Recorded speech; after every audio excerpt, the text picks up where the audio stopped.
आज शेतकऱ्यांसाठी मोठी आनंदाची बातमी. पीक विमा शेतकरी बांधवांच्या खात्यामध्ये 25,000 रुपये आज जमा झालेले आहे. तर लाईव्ह तुम्ही तो चेक करू शकता की तुमच्या खात्यामध्ये आले की नाही. याचप्रमाणे या तालुक्यात, या जिल्ह्यात आणि या गावात याची नवीन यादी तर जाहीर झालेली आहे. आज मोठी आनंदाची बातमी म्हणजे बरेच शेतकरी बांधवांच्या खात्यामध्ये इथं पैसे जमा झालेले आहे. बरेच शेतकरी बांधवांना इथं SMS देखील इथं आलेले आहे. आता या तालुक्यांमध्ये आणि या जिल्ह्यांमध्ये आणि या गावांमध्ये पीक विमा इथं जमा होत आहे. तर त्या जिल्ह्यांची, तालुक्यांची आणि गावांची यादी आपण इथं पाहणार आहे. तर व्हिडिओला स्किप न करता शेवटपर्यंत बघा.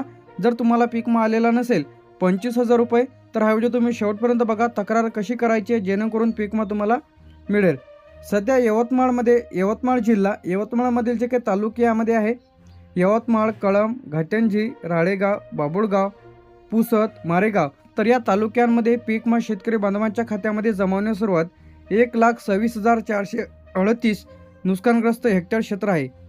यानंतर इथे दुसरा हिंगोली जिल्हा, हिंगोलीमधील हिंगोली, कळमनुरी, वसमत, औंढा नागनाथ, शेनगाव.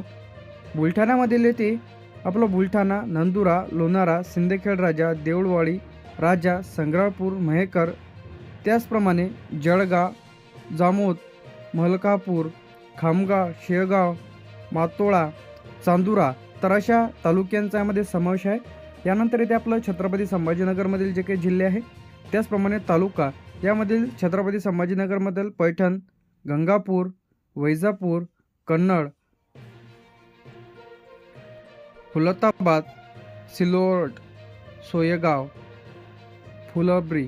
त्याचप्रमाणे नाशिकमधील कळंब, नांदगाव, नाशिक, निफाड, त्र्यंबकेश्वर, सटाणा, सिंदोरी, पेठ, सुरगाणा, इंदरपुरी, सिन्नर, चांदगाव आणि येवला. तर अशा नाशिक जिल्ह्यामधील जे काही तालुक्यांचा समावेश आहे. याचप्रमाणे तुम्ही अहमदनगरमधील चेक करू शकता. जालना, अकोला, पुणे, नंदुरबार, परभणी, जळगाव, पालघर, वाशिम, धुळे, बीड. याचप्रमाणे आता वाशिममध्ये तर काहीच दिसत नाही आहे. याचप्रमाणे आता अहमदनगरमधील जे काही तालुके आहे, अकोल्यामधील, पुणेमधील, तर तुम्ही याचा स्क्रीनशॉट काढून घ्या. तर या तालुक्यांचा समावेश आहे यामध्ये. आता याचप्रमाणे बीड झाल्याच्या नंतर याचा स्क्रीनशॉट काढलेला आहे.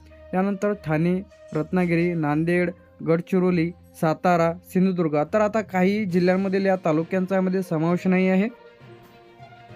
आता कोणत्या शेतकरी बांधवांना पीक विमा इथं जमा होत आहे, तर ज्या शेतकरी बांधवांनी खरीप रब्बी पीक विमा फॉर्म भरणे आवश्यक आहे, ज्यांनी पीक विमा फॉर्म भरलेला आहे, तर अशांनाच पैसे इथं जमा होत आहे. यानंतर ज्यांचा अर्ज इथं मंजूर आहे, तर अशा शेतकरी बांधवांना पीक विम्याचे पैसे इथं जमा होत आहे. बँक खात्याशी आधार लिंक असणे आवश्यक आहे. ई पीक पाहणी देखील त्यांनी केलेली असणे आवश्यक आहे. नुकसानग्रस्त, तर आता यादीमध्ये तुमचं नाव असणे देखील आवश्यक आहे. सातबारावर पिकाची नोंद असेल तरच तुम्हाला पीक विमा इथं तुमच्या जमा केला जाईल. आता SMS द्वारे तुम्ही चेक करू शकता किंवा तुम्हाला एक हेल्पलाईन नंबर आलेला आहे, जे की पीक विमा संदर्भात ज्यांना कोणाला पीक विमा आलेला नसेल तर अशांनी 14447, तर यावरती कॉल करा आणि लगेच तुम्ही तुमची तक्रार नोंदवा. पीक विमा यादी कशी पाहायची आहे, तर आता प्रधानमंत्री पीक विमा योजनेची यादी पाहण्यासाठी सर्वात पहिले तुम्हाला पीक विम्याच्या ऑफिशियल पेजवरती या. PMFBY ऑफिशियल वेबसाईट किंवा पीक विमा टाकलं तरी चालेल. पीक विमा यादी 2026 ॲप्लिकेशन स्टेटसवरती क्लिक करा किंवा बेनिफिशरी स्टेटसवरती क्लिक करा. यामध्ये फॉर्मर कॉर्नरवरती क्लिक करा. आपला मोबाईल नंबर टाका आणि मोबाईल नंबर टाकल्यानंतर आता यामध्ये बेसिक माहिती, त्यानंतर तुम्हाला सबमिट करायचं आहे. तर तुम्हाला तुमचा जो काही अर्ज आहे ते टोटल क्लेम किती झालेला आहे, फॉर्म अप्रूव्हल आहे का, पेंडिंग आहे का, रिजेक्ट आहे का, संपूर्ण माहिती तुम्हाला दिसून जाईल. यानंतर इथे आपलं पीक विमा कंपनी, किती पीक विमा फॉर्म भरलेला आहे तुम्ही, तर याचप्रमाणे यादीत नाव असल्यास तुम्हाला SMS येऊ शकतो. TBTद्वारे तुमच्या खात्यामध्ये पैसे तर येणार आहेत. याचप्रमाणे आता ई पीक पाहणी तपासा, अर्ज अप्रूव्हल आहे का तपासा, आधार लिंक तपासा, लेखी अर्ज द्या पीक विमा कंपनीला ज्यांना कोणाला पीक विमा आलेला नसेल, किंवा 1447, तर या हेल्पलाईन नंबरला कॉल करा आणि तुम्ही तुमची तक्रार करा की आम्हाला पीक विमा आलेला नाही. लवकरच पीक विमा तुमचा अर्ज तपासून पुन्हा तुमच्या खात्यामध्ये पैसे जमा केले जाईल. पीक विमा पैसे न आल्यास लेखी अर्ज प्रति तालुका कृषी अधिकारी किंवा पीक विमा प्रतिनिधी, तालुका लिहा, जिल्हा लिहा, या पद्धतीने लेखी अर्ज द्यायचा आहे. विषय पीक विमा रक्कम खात्यात जमा न झाल्याबाबत अर्ज. महोदय, मी खालील सही करणारा किंवा करणारी जे काही शेतकरी असेल, प्रधानमंत्री फसल विमा योजना अंतर्गत पीक विमा फॉर्म भरलेला आहे. माझा अर्ज मंजूर आहे. अद्याप माझ्या खात्यामध्ये पीक विमा रक्कम जमा झालेली नाही. माझी माहिती खालीलप्रमाणे आहे. यामध्ये आपलं नाव, गाव, तालुका, जिल्हा, मोबाईल नंबर, आधार क्रमांक, बँकेचे नाव, खाते क्रमांक, पीक नाव, कोणतं पीक होतं तुमच्या शेतामध्ये, अर्ज क्रमांक जे काही पीक विम्याच्या पावतीवरचा तुमचा ॲप्लिकेशन नंबर. मी पीक विमा फॉर्म भरलेला असून ई-पीक पाहणी व सर्व कागदपत्र पूर्ण केलेली आहेत. तरी देखील माझ्या खात्यामध्ये रक्कम जमा झालेली नाही. कृपया माझ्या अर्जाची तपासणी करून लवकरात लवकर रक्कम जमा करावी. धन्यवाद. त्याचप्रमाणे दिनांक, अर्जदाराची सही सोबत तुम्हाला कागदपत्र इथं जोडायचे आहे. यामध्ये आधार कार्डची झेरॉक्स, बँक पासबुकची झेरॉक्स, यानंतर पीक विम्याची पावतीची झेरॉक्स 7/12/8 आणि ई-पीक पाहणी केलेल्याची प्रत.